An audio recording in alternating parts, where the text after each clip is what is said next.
Hey guys, Turk here. I hope you're having a good one. Starfield is one hell of a game, and if you include the day one embargo and early access, I've already clocked in about 40 hours of gameplay. And if you follow my channel, you guys know I love handhelds, and I've clocked in about 15 hours on my ROG Ally. But I keep seeing posts from other creators that are just borderline gaslighting for the game. So let's cut to the chase. If we optimize Starfield, are we just putting lipstick on a pig? Or is Starfield an ugly duckling primed for even more hours on our trusty handheld? You be the judge. As I said in my day one PC performance review, Starfield is a beautiful game, but man, it takes a beefy rig to play Fallout in space at a solid 60 FPS. If we take it another step further, stuffing that experience into a PC handheld is no easy task. Not only do we need the performance to play the game, but now we have to factor in power consumption, screen size, viewing distance, and all that mess into consideration. Now, don't get me wrong, I love handhelds like the Steam Deck, the A&EO Geek, and the ROG Ally, but Starfield is quite a challenge to play with consistent performance. So in today's video, I want to show you guys how the game plays, how resolution impacts the experience, and I want to see if we can optimize the platform just a bit to get the best experience out of it. When you first step into the mine on Vectera, things look to be okay, and frame rates seem reasonable. Then, if you watch some YouTube channels, you can continue to see a rosy picture. Unfortunately, channels like ETA Prime have spread just misinformation about how the game performs on a handheld. Let's head on over to Hardware Unboxed GPU Limited section of the game. As we land here in the deciduous forest on Jemison, notice the top left of the screen. That first row has all of my GPU stats for my ROG Ally, and we're steadily in the upper 90s in terms of utilization. GPU clock speeds are surprisingly high here, around 1100 to 1200 MHz. With the system pumping as much of our 15-watt TDP to the GPU, this is a classic GPU bottleneck. Even at the low preset and 720p resolution here, the game really struggles to maintain 25 FPS. Heading on back to the ship does drop our GPU clock speed just a tad, and our frame rates get closer to 30 FPS. All in all though, this is a textbook GPU bottleneck. Now for my normal benchmark pass, the Mast District of New Atlantis. Again, take a look at the top left. It would still appear that our GPU is 100% the bottleneck here, but that's not the case. Check out those clock speeds. It easily fluctuates between 800 MHz and 1100 MHz. For the Z1 Extreme in the ROG Ally, 800 MHz is the frequency floor, meaning the system is allocating more of its power budget to the CPU, not the GPU. In turn, though our GPU is pegged at 100% utilization, both the CPU and GPU are overloaded and we just can't improve our frame rate much. So overall, we're extremely close to a stable 30 FPS in the most stressful conditions, so is there any way to make the game perform better? My first stop on the optimization train is checking out FSR. In Starfield, it behaves a bit differently than other games. Traditional implementations of FSR, like in Horizon Zero Dawn or God of War, those games use different presets like quality, balance, and performance mode to let the user adjust their internal resolution. What I mean by that is with FSR, the game renders at a lower resolution and upscales it to your target output. But with Starfield, the developers just allow complete access in order to fine-tune your own internal resolution. So if we're at a 1080p output resolution, a 90% scale, we're looking at about a 972p render resolution. 80% render scale is 864p, 70% is 756p, and so on. If you choose to use 720p, we get even lower resolutions. 90% is roughly 648p, and it can go all the way down to a meager 360p at 50%. That's borderline like SNES or N64 resolutions. But how does that all pan out with performance? In this chart, we have the FSR scaling percentage on the top row, and the bottom row is the corresponding internal resolution.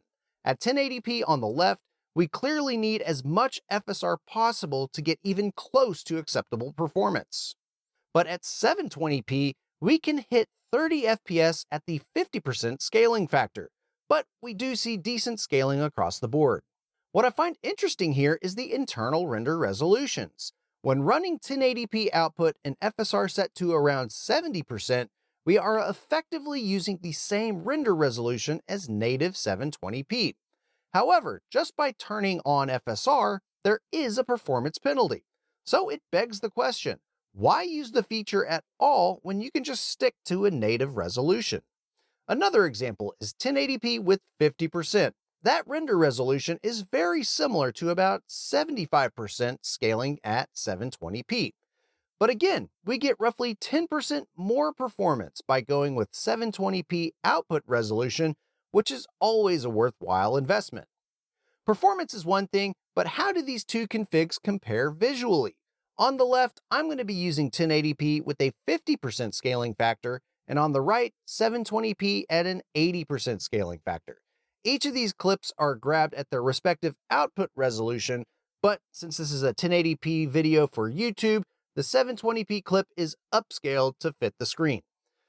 To me, though, the 720p video looks way better. At 50% scale, the 1080p clip loses so much of the finer details in the image, it's just very noticeable.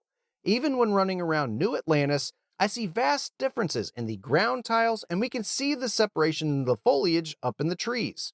Here in this forested area, the rocks just look smudgy when we look at the 1080p clip. Last, let's head over to Aquila City, probably the most demanding spot in the game, and 720p is an easy recommendation. The textures, buildings, and details, they look much more noticeable and refined. And when the performance is hovering sub 30 FPS, you're going to notice the deals like that, you know? Clearly, our 15-watt Ally is no match for this game, even with reduced render settings. So let's give our Ally a little bit more juice. Cranking our Ally up to 20 watt, we see at least a 22% improvement in frame rate with the additional wattage at 1080p, which is nothing to scoff at. 25 watt buys us 10% more performance and takes off at around a 60% render resolution. However, that's a 67% increase in power consumption for only 43% more performance. It's not exactly the type of efficiency trade-off that we look for in a handheld. 720p is a similar story, but with more performance. At native resolution, we almost reach our 30 FPS target at 20 watt, and we already get 34 FPS if we run at 25 watt mode. Scaling really picks up once we get to that magical 80% point, with a 27% performance improvement from 15 watts. However, continuing up the wattage modes, we start to see diminishing returns, which could indicate that we are finally starting to get that CPU limit. But at that 80% figure, we see noticeable improvement for an arguable trade-off in power consumption. Sure, the performance is much more palatable in the 25 watt mode, but that will eat your battery when playing in handheld mode. And the 15 watt mode, that's typically around 25 watts of total system power consumption. That turns out to be about 1.5 hours of battery life. At 20 watt, I've measured an average power consumption of around 32.5 watts. Doing the math, that's about an hour and 15 minutes of game time. That time will fly right by as you're fast traveling across the galaxy. And if you go up to 25 watts, I would take an educated guess that that would be about an hour of playtime, if not less. In effect, nearly doubling our processor's power level reduces our battery life by about 30 minutes. Given the performance improvement at 20 watts and the less than stellar scaling with more power, I gladly recommend the 20 watt mode for the ROG Ally. Since we're already scraping the bottom of the barrel with optimizations here, there's at least some good news. Even at the low quality preset, the game looks outstanding. Though many settings reduce the shadow, reflection, and grass resolutions, Starfield has an impressive quality floor.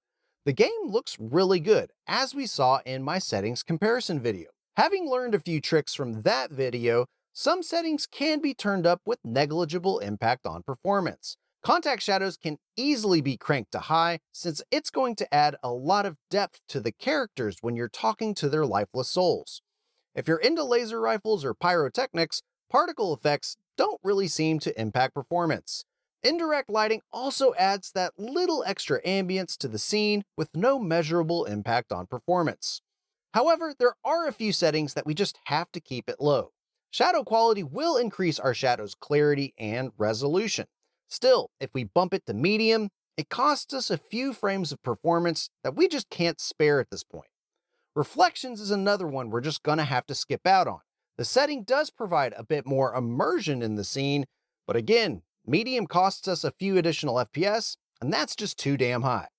Volumetric lighting provides practically no visual improvements, particularly on our 7-inch screens, so that setting is easy to keep it low.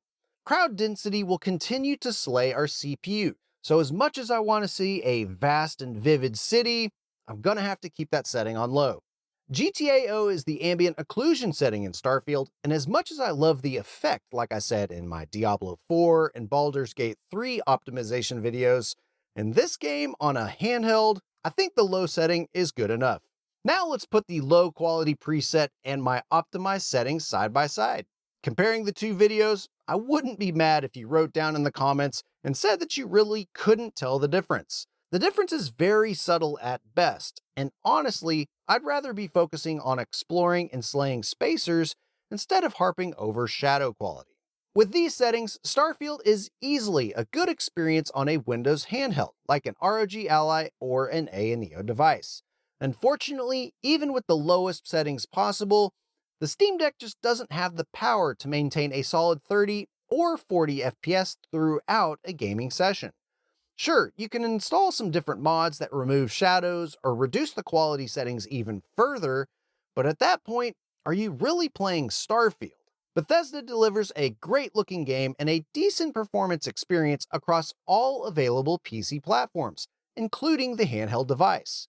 Though my optimized settings aren't ideal from a battery life, it will at least get you flying through the stars and only a few light years closer to your handheld's charger. And that's all I got to say about Starfield on a PC handheld. Let me know down in the comments what settings you're using in Starfield and if you're enjoying the experience at all. As always, you guys can reach out to me over on Twitter @TheTurk, and I appreciate you sticking to the end of the video. I hope you've had a good one. I'll catch you guys in the next video. Later.